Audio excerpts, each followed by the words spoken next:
We got some breaking news here on Yahoo. As promised, the company's out with earnings. It's a bit of a mixed bag.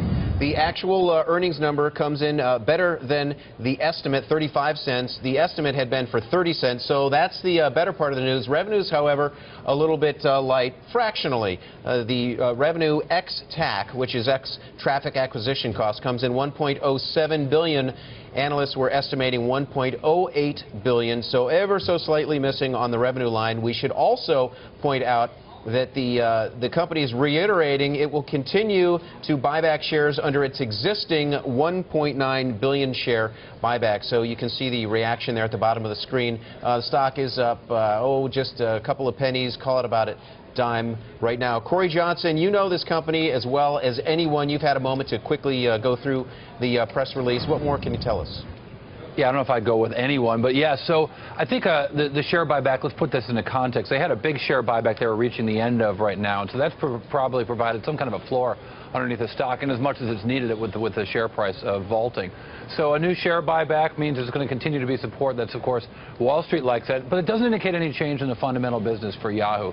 So what we see from Yahoo is, you know, let's start with the revenue number, 7% year-over-year revenue decline. I don't care what the analyst estimates were. That's a business that's getting smaller, and businesses need to get bigger in order to grow. As I look at it, net income as well, I'm going through my model right now. I'm just starting to put some of these numbers into it. And net income also actually rising. So that's a real good sign for this company. $228 million in net income last year in this quarter. $335 million this quarter. And that's the kind of improvement that they need to do. But they don't need to have more revenues to have more profits. They need to have better revenues to have more profits. And at first blush, that's what it looks like we're starting to see here. Now, I'm going to continue to dig into the numbers.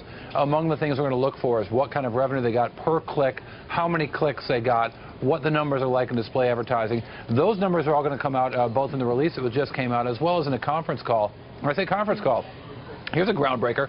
At the top of the hour, they're going to begin a video conference call. We're going to actually see what goes on in the room as they choose which analysts to go to, which hedge fund managers or money managers they want to take questions from. Embracing technology there, right?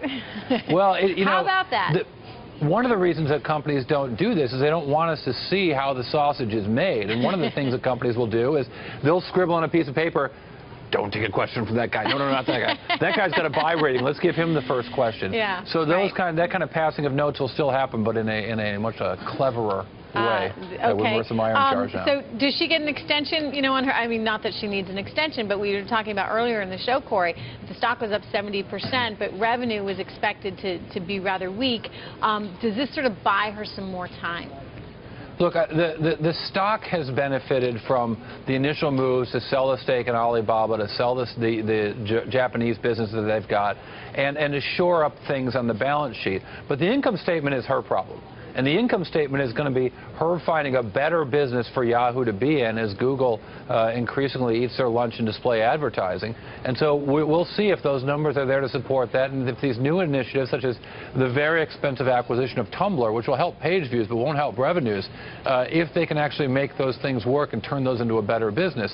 And I would expect that investors are going to say, hey, what are you getting? You're spending billions of dollars in acquisitions. What are we getting for this besides de minimis revenues?